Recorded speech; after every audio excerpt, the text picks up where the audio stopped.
Boa noite a todos. Sejam todos bem-vindos a mais um estudo do Evangelho. Que possamos estar sintonizados com a atmosfera da nossa casa espírita e possamos juntos iniciar a semana envolvidos no Evangelho, nas lições trazidas por Jesus. Antes de iniciarmos, eu gostaria de passar alguns recados brevemente.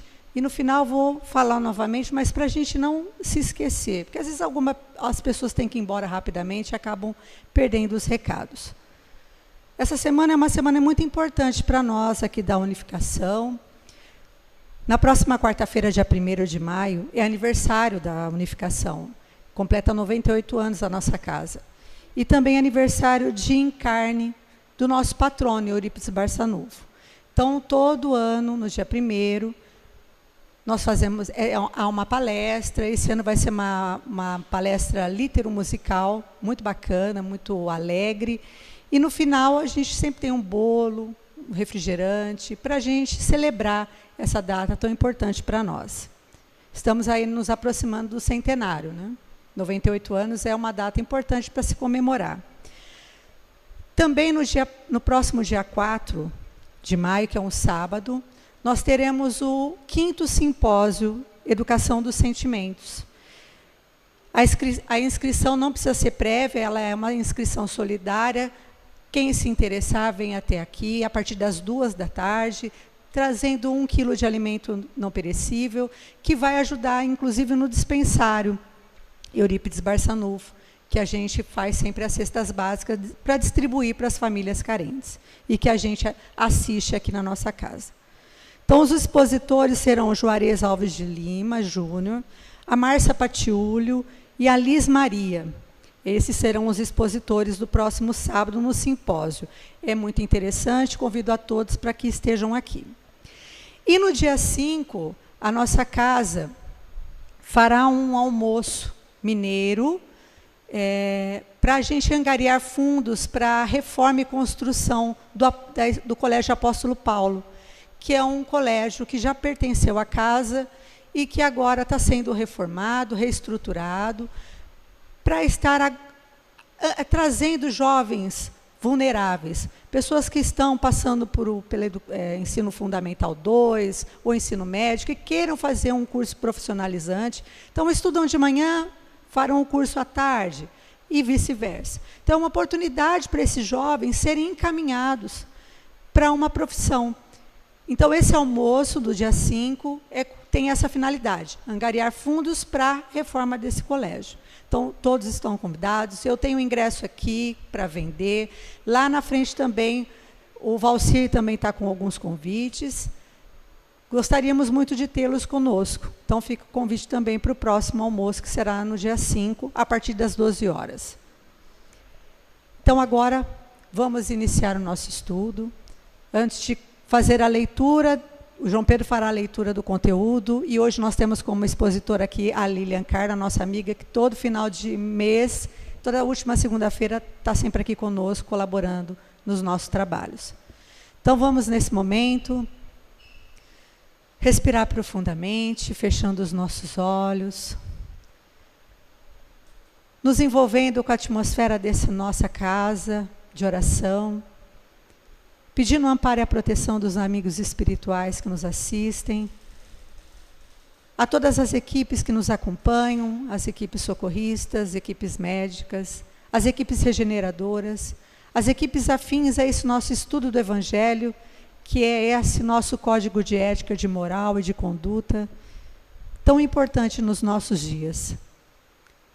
Vamos agradecer a Deus pela oportunidade de estarmos aqui mais uma vez, a oportunidade dessa nossa existência, que sempre, mesmo com os nossos percalços, as nossas quedas, nós estamos sempre caminhando e avançando adiante, para que possamos sempre progredir. Esse é o grande objetivo. Estejam conosco também, nos amparando, o patrono da nossa casa, Eurípides Barçanufo, Dr. Bezerra de Menezes e sua falange de amor e de cura, que sempre nos acompanham e sempre traz o equilíbrio dos nossos campos de força e dos nossos corpos físico, mental, emocional e espiritual. E juntamente com Jesus, nosso mestre amigo, nosso caminho, verdade e vida, façamos a prece que ele nos ensinou. Pai nosso que estais nos céus, santificado seja o vosso nome. Venha a nós o vosso reino, seja feita a vossa vontade, assim na terra como no céu. O pão nosso de cada dia dai-nos hoje, Senhor. Perdoai as nossas dívidas, assim como nós perdoamos os nossos devedores. E não nos deixeis cair em tentação, e livra-nos de todo mal, porque teus são o reino, o poder e a glória para sempre.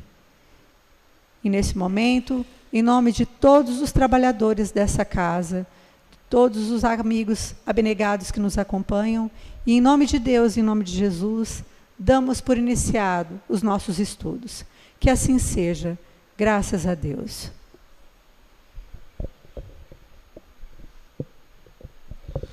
Boa noite a todos. Hoje nós vamos dar início à leitura do capítulo 17, Sede Perfeitos. Caracteres da perfeição. Mas eu vos digo, amai os vossos inimigos, fazei bem ao que vos tem ódio, e orai pelos que vos perseguem e caluniam, para serdes filho de vosso Pai que estás nos céus, o qual faz nascer o seu sol sobre os bons e maus, e vir chuva sobre justos e injustos. Porque se vós não amais senão os que vos amam, que recompensa haveis de ter? Não fazem os publicanos também o mesmo? E se vós saudardes somente os vossos irmãos, que fazeis nisso de especial? Não fazem também assim os gentios? Sede vós logo perfeitos, como também vosso Pai Celestial é perfeito. Mateus capítulo 5, versículos 44 a 48. Desde que Deus possui a perfeição infinita em todas as coisas, esta máxima, sede perfeitos como vosso Pai Celestial é perfeito, tomada ao pé da letra, faria supor a possibilidade de atingirmos a perfeição absoluta. Se fosse dado à criatura ser tão perfeita quanto seu próprio Criador, ela igualaria, o que é inadmissível. Mas os homens aos quais Jesus se dirigia não teriam compreendido essa questão. Ele se limitou, portanto, a lhes apresentar um modelo e dizer que se esforçassem para atingi-lo. Devemos, pois, entender, por essas palavras, a perfeição relativa de que a humanidade é suscetível e que mais pode aproximá-la da divindade. Mas em que consiste essa perfeição? Jesus mesmo o disse: amai os vossos inimigos, fazei bem aos que vos têm ódio, e orai pelos que vos perseguem e caluniam. Com isso, mostra que a essência da perfeição é a caridade, na sua mais ampla acepção, porque ela implica a prática de todas as outras virtudes. Com efeito, se observarmos o resultado de todos os vícios e mesmo dos simples defeitos, reconheceremos que não há nenhum que não altera mais ou menos o sentimento de caridade, porque todos nascem do egoísmo e do orgulho, que são a sua negação. Porque tudo o que excita exageradamente o sentimento da personalidade destrói ou, quando nada, enfraquece os princípios da verdadeira caridade, que são a benevolência, a indulgência, o sacrifício e o devotamento.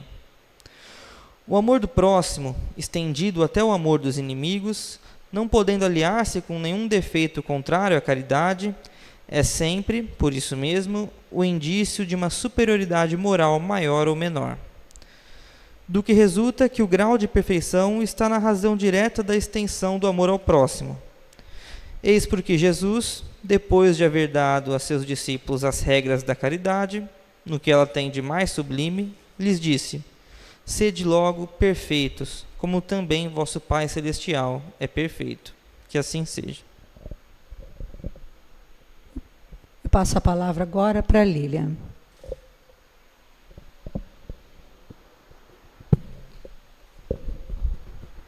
Boa noite a todos. Hoje, pessoal, Antes da gente poder falar um pouquinho dessa questão de nós sermos seres capazes de nos aperfeiçoar, é muito importante a gente entender por que nós não vamos ser Deus, né? Ou como igual a Deus. No livro dos Espíritos e no livro da Gênese, nós encontramos um capítulo à parte falando essencialmente sobre Deus e seus atributos. E Deus, para ser Deus, precisa ter algumas características essenciais, porque senão, obviamente, ele não seria Deus. Deus precisa ser eterno, ou seja, ele não teve um começo como nós, que fomos criados por ele, e também não tem um fim. Para nossa imaginação, isso é quase impossível, a gente não consegue imaginar uma situação dessa. Porém, se a gente imaginasse Deus como tendo um começo, se ele surgiu de algum lugar, esse algum lugar ou essa alguma coisa que o criou seria Deus, e não ele, entendem? Então, para a gente conceber Deus na sua potência total, ele não pode ter tido um começo e também ele não pode morrer, né? Não pode ter um fim. Deus é imutável. Aqui, quando a gente coloca imutável, significa que Deus não vai sofrer alteração com o tempo. E por isso ele também é imaterial, ou seja, se ele fosse feito da mesma matéria que a gente, ou até mesmo que a mesma matéria nossa enquanto espírito, ele sofreria mutações, ele ia evoluir com o tempo, ele ia mudar. E isso faria com que todas as suas leis mudassem com o tempo também. E a gente não teria mais estabilidade no universo, porque a cada momento ele ia evoluir e, por consequência, as suas leis mudariam. E aí a gente já vê como que nós não temos como ser Deus, só por esses atributos, porque nós tivemos um começo e a gente evolui com o tempo. Então, né, aqui já mostra que nós não temos como ser Deus. Deus também precisa ser soberanamente bom e justo, e também a soberana e suprema inteligência. Obviamente que se ele não fosse supremo em tudo, qualquer um que fosse supremo, esse sim seria Deus. Deus é único, infinitamente perfeito e todo-poderoso. Então, quando a gente fala de Deus, a gente tem que levar em consideração esses atributos da divindade. E é por isso que não tem como a gente ser perfeito como Deus é perfeito. Porque esses atributos da divindade, nós não temos como tê-los em nós. É da nossa natureza, a gente não tem como atingir esse nível de perfeição e essa situação de Deus, né? De ser eterno, de ser imaterial. Nós sofremos alterações, mesmo dentro da nossa própria vida. A gente cresce e durante todo o nosso desenvolvimento, a gente vai aprimorando os nossos pontos de vista, a gente vai mudando a nossa forma de ser e estar nesse mundo. E pensando de uma maneira mais ampla, como espíritos, a gente também passa por um processo muito mais significativo do que esse. Então, se nessa vida nós temos determinados pontos de vista, numa próxima a gente vai pensar às vezes diferente. Então a gente sofre essas alterações. Isso é parte do nosso processo evolutivo. E a lei da evolução, ela faz parte de nós. Nós somos seres fadados à evolução. É claro que existem duas formas da gente evoluir. Uma é ao sabor da maré, que é uma forma mais sofrível, né? Como se a gente arremessasse ali um barquinho num rio e deixasse esse barquinho de papel rolar solto nesse riacho. O que vai acontecer? Não tem controle, a gente não sabe o que vai acontecer com esse barquinho, se ele vai naufragar, se ele vai ficar parado na margem, certo? Isso é o processo evolutivo puro e simples, sem uma intervenção da nossa vontade. Agora, quando a gente parte para querer evoluir, para querer melhorar, é como se a gente estivesse lá no leme desse barco e estivesse então seguindo com ele, escolhendo os melhores caminhos para a gente poder chegar ao nosso destino mais rápido. Então, existe essa lei do progresso, mas também tem essa questão que nós todos, como pessoas, como espíritos, temos que ter essa força de vontade de evoluir, de crescer, para que a gente atinja, então, mais rapidamente a nossa evolução maior. No livro dos Espíritos, tem um capítulo, se eu não me engano é o capítulo 12, que vai falar justamente sobre a perfeição moral. E nesse capítulo, Santo Agostinho traz uma mensagem falando como a gente pode alcançar essa perfeição moral. E ele dá o exemplo que ele usava enquanto ele estava aqui na Terra, que era ficar se questionando à noite para saber se ele tinha feito tudo corretamente, se alguém tinha alguma coisa para se queixar dele, se ele, errou de alguma maneira. E eu achei muito interessante essa forma dele colocar, mas também me fez refletir que ele já era uma pessoa propensa a fazer esse tipo de reflexão. E esse exercício de reflexão, muitas vezes nós não estamos acostumados. Então a gente precisa, com a nossa força de vontade, parar para analisar os nossos atos. E assim, lógico, podemos seguir o exemplo dele, ou a gente pode dar uma pausa na hora do almoço, ou em algum momento que a gente ache melhor para ir revisando o nosso dia a dia. E a gente vai encontrar bastante coisa errada. É o mais comum que aconteça, né? Que a gente vai, puxa, olha, errei naquilo outro, né? E assim vai. Mas esse exercício facilita a gente compreender os nossos defeitos. E tem até uma pergunta bastante interessante, seguido desse relato, que é como que nós vamos ser sinceros conosco mesmo, né, para responder se a gente errou, se a gente não errou, se a gente tem aquela vaidadezinha, aquele orgulhozinho, que geralmente camufla os nossos erros, né? A gente sempre tem uma desculpinha para os nossos erros. E aí ele fala justamente para a gente imaginar uma outra pessoa, fazendo aquilo que a gente está se dando uma desculpa, e para ver se a gente desculparia esse ato, vendo uma outra pessoa fazendo igual. Então, esse é um dos exercícios. Olha, ainda assim, eu tenho por mim que ainda assim teremos dificuldade, porque de uma certa forma a gente vai querer ficar na defensiva, e não, mas coitada da pessoa, né? Errou só um pouquinho. Então a gente vai sempre tentando dar aquela desculpinha, já sabendo que a gente está se autoanalisando. Então é muito importante a gente ser sincero com a gente mesmo e tentar ir se exercitando aos poucos. E com relação a esse processo, né, de compreensão desses erros, isso, gente, é um exercício que vai ser para essa vida, mas para a próxima, para outra e para outra. Porque a gente não tem consciência de todos os erros que a gente cometeu atrás, em outras existências. E a gente também, muitas vezes, não tem a clareza suficiente para entender os erros dessa própria existência. Então, às vezes, no nossa forma de pensar, no nosso mundo atual, às vezes nós não desenvolvemos determinados pensamentos. Por exemplo, nós temos um mundo extremamente materialista. E hoje em dia é comum a corrida por bens materiais. Isso é de todo mundo, né? Todo mundo quer melhorar a parte material. Isso não é um erro, desde que a gente não prejudique os outros, desde que a gente não se esqueça do nosso objetivo enquanto espíritos. Mas muitas vezes a gente esquece. Muitas vezes a gente deixa isso para depois, a gente foca no bem material. E o que acontece? A gente vai arrumar uma desculpa para focar no bem material. Até porque é socialmente aceito, né? É uma coisa que toda a sociedade praticamente prega, que você tenha um celular maravilhoso, que você conquiste os seus bens materiais, e você até se sente mal se você não conquista aquilo. Então, essa parte cultural que está dentro da gente interfere também nas nossas atitudes, se a gente não ficar vigilante o tempo todo com relação a isso.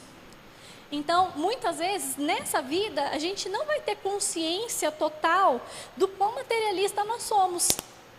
pode ser que a gente precise de outras existências para a gente saber, olha, eu sou muito materialista, né? E aí comece a prestar atenção mais nesse tipo de atitude. Então, algumas coisas a gente ainda não tem 100% de clareza. E isso não é ruim, isso faz parte do processo. O que a gente não pode deixar é passar essa oportunidade para refletir aquilo que a gente já consegue. Então, a gente precisa se dar esse tempo para poder pensar no nosso dia a dia, na nossa vida.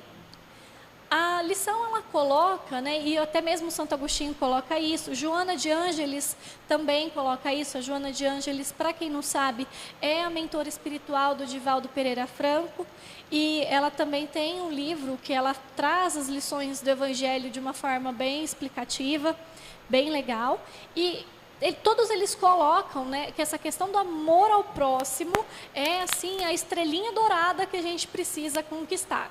Porque é a mais difícil. Inteligência e conhecimentos científicos, com o passar das vidas e das oportunidades, a gente vai adquirindo, né? Mas o mais difícil é literalmente a gente conseguir amar ao próximo, nesse sentido que a lição coloca. Então, a gente conseguir entender as dificuldades do outro, a gente não desejar o mal para o outro. E, gente, é difícil, gente, parece tão fácil essa lição. Não parece? Parece tão fácil. Assim, falar é super fácil. Falar assim, amar ao próximo como a si mesmo, pronto, acabou, né? Fim. Parece muito simples, mas na prática é extremamente difícil. Principalmente quando o outro pisa no nosso calo, ou interfere naquilo que a gente queria, ou nos prejudica de alguma forma, né?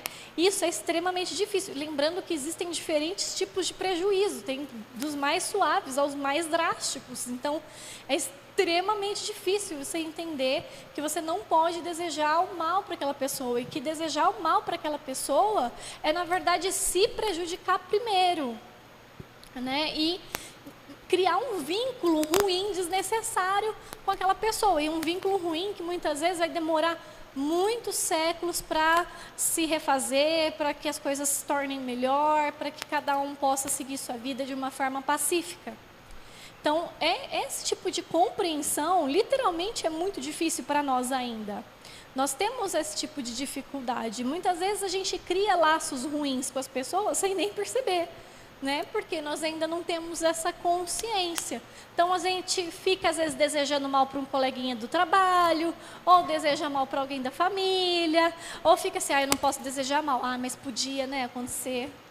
Negócio, Deus podia levar embora, né? Então, a gente fica, muitas vezes, com aquele pensamento, né? Por isso que eu volto a falar, o exercício. A gente vai ter esses pensamentos errados ainda? Vai, porque faz parte do nosso processo evolutivo, a gente ainda está num grau de evolução que isso acontece. Mas qual é a questão? Não sustentar esse pensamento. Então, vem esse pensamento, tenta combater ele com um pensamento bom. Então, tenta falar assim, não, meu Deus, eu estou assim numa revolta, mas, né, vamos superar, me dê forças para superar e tudo mais, né? A gente fazer uma prece, se concentrar, para a gente poder aí ir superando essas situações que a gente passa, né? E, lógico, né, gente, como eu falei, existem situações e situações, quanto mais grave for a situação sofrida, obviamente, maior é o esforço que deve ser desprendido da nossa parte. Tinha um vídeo, é antigo já, eu acredito que essa senhora já faleceu, mas é um vídeo que, se eu não me engano, está disponível no YouTube, de uma senhora que viveu o Holocausto. E ela foi vítima de procedimentos científicos, testes, né? Ela foi feita de cobaia. E ela e a irmã dela eram gêmeas, então por isso que elas sofreram com muitos testes nos campos de concentração. E a irmã dela ficou com um problema renal crônico, assim, vários problemas de saúde. E a irmã dela nunca conseguiu perdoar essa situação que elas vivenciaram. Essa senhora também demorou muito tempo, mas ela diz no vídeo que ela conseguiu perdoar a pessoa que causou esse grande mal para a vida dela, porque morreram todos da família dela foram assassinados no campo de concentração, e ela e a irmã foram vítimas de vários experimentos a ponto de prejudicar a saúde. E ela conta que ela só não sofreu mais porque ela ficou ali um tempo doente, né, quase à beira da morte, e aí eles não tinham como testá-la, né, então judiaram mais da irmã do que dela. E aí ela conseguiu perdoar, ela chegou a escrever uma carta para essa pessoa que cometeu as atrocidades, perdoando essa pessoa, e ela conseguiu ficar em paz consigo mesma. O perdão é literalmente libertador para quem perdoa. Não liberta a pessoa que errou dos erros que cometeu, mas liberta a pessoa, ela não fica remoendo aquilo dentro dela. E esse vídeo, ele é realmente muito emotivo. Ele é muito bonito de se ver, porque essa senhora passou por uma situação de extrema violência que a gente não tem a menor ideia nos dias de hoje do que era aquilo. E é uma situação que, possivelmente, se nós fôssemos viver aquilo, nós teríamos uma imensa dificuldade de superar. Porque realmente é um nível de violência absurdo, né? Então, assim, por isso que eu digo, existem situações e situações, mas o mérito é literalmente daquela pessoa que opta por perdoar e por seguir com a vida. E essa questão do amor aos inimigos deve ser muito bem compreendida, porque, veja, é lógico que ela não ama a pessoa que causou mal a ela como ela ama o neto, o bisneto dela.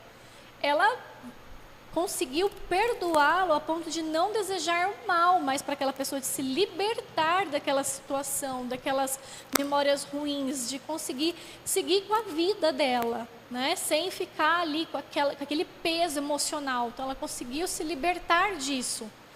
Então, o amor aos inimigos, às pessoas que são difíceis para nós, ou que cometem coisas ruins contra nós, é neste sentido, é não desejar o mal, é pedir para que Deus ilumine, afinal de contas, pessoas iluminadas não fazem mal aos outros, né? Então já é uma boa vantagem da gente pedir para que Deus ilumine essas pessoas, e da gente ir seguindo com a nossa vida, sem ficar remoendo esse tipo de situação.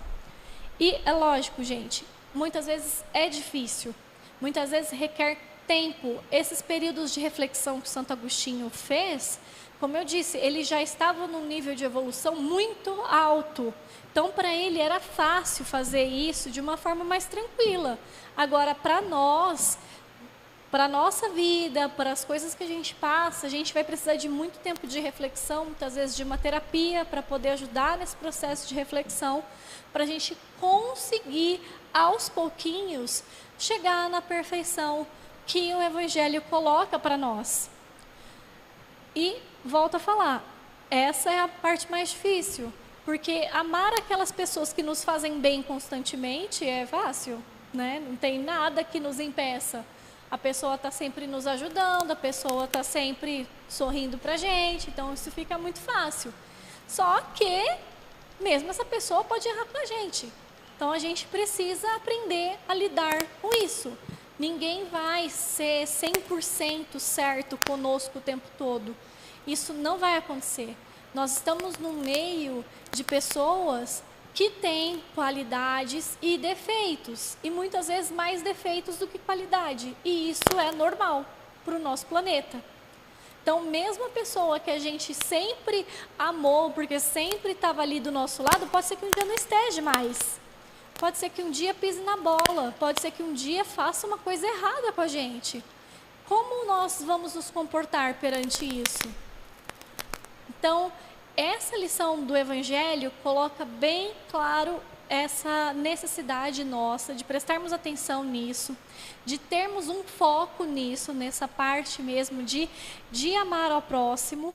E, como eu falei, realmente é a parte mais difícil, é a parte que despende muita energia, porque a gente precisa estar refletindo constantemente nos relacionamentos interpessoais que nós temos e, obviamente, se nós estamos conseguindo lidar com as dificuldades alheias, até porque os outros também têm que lidar com as nossas dificuldades e com os nossos erros, porque nós também erramos com os outros constantemente, mesmo com aquelas pessoas que a gente ama, né? Então, a lição do Evangelho é bem clara. Eu deixo o exemplo do Santo Agostinho para vocês, como um exercício para fazer. Esse exercício ele é muito interessante com outro exercício também, que é vocês darem 1 minuto de pausa na frente de um espelho. Esse exercício é bem difícil de fazer. A maioria das pessoas não consegue fazer esse exercício de ficar 1 minuto na frente do espelho se olhando nos olhos. Porque geralmente começa a vir à tona esses pensamentos das coisas que vocês fizeram, né? Tanto as coisas boas como as coisas ruins.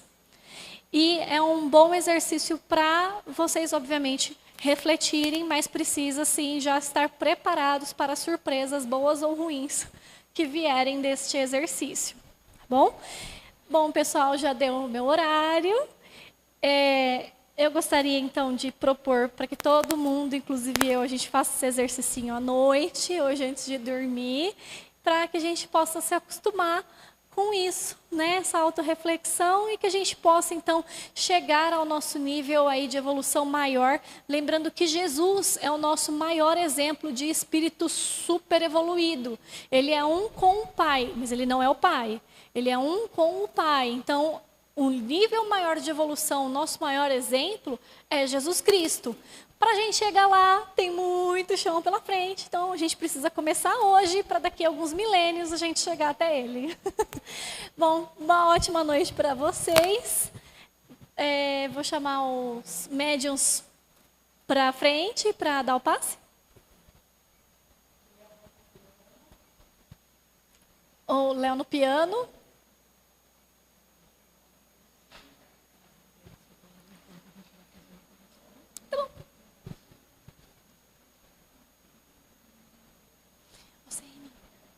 Que é para fazer a prece.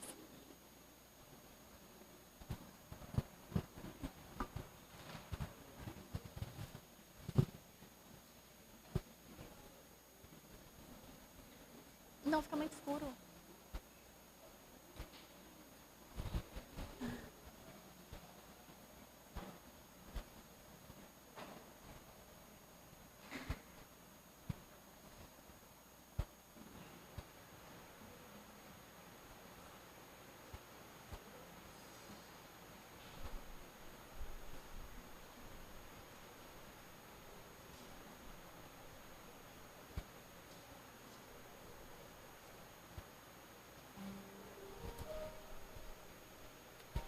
Então, pessoal, nesses instantes, vamos elevar nosso pensamento a Jesus, nosso divino mestre. Ele que nos é o maior exemplo. Ele que nos dá o amor mais puro que o nosso espírito pode receber. Mestre querido, esteja conosco na noite de hoje. Nos abençoe, nos guie, nos proteja. E obrigada, Mestre, pelos seus ensinamentos. Obrigada por cada lição que o Senhor nos deu de amor, de esperança, de sabedoria. Obrigada pela oportunidade que temos, pela reencarnação, por esta vida que temos, mais uma gotinha de oportunidade para o nosso desenvolvimento. Obrigada pelo apoio dos nossos amigos espirituais e que toda a equipe espiritual da casa também receba suas bênçãos. Pai nosso que estais nos céus, santificado seja o vosso nome, venha a nós o vosso reino, seja feita a vossa vontade, assim na terra como nos céus. O pão nosso de cada dia nos dai hoje, Perdoa, Pai, as nossas dívidas, assim como nós perdoamos aos nossos devedores. Perdoe as nossas ofensas, assim como nós perdoamos aos nossos ofensores. E não nos deixeis, Senhor, cairmos em tentações, mas livrai-nos de todo e qualquer mal. Que assim seja.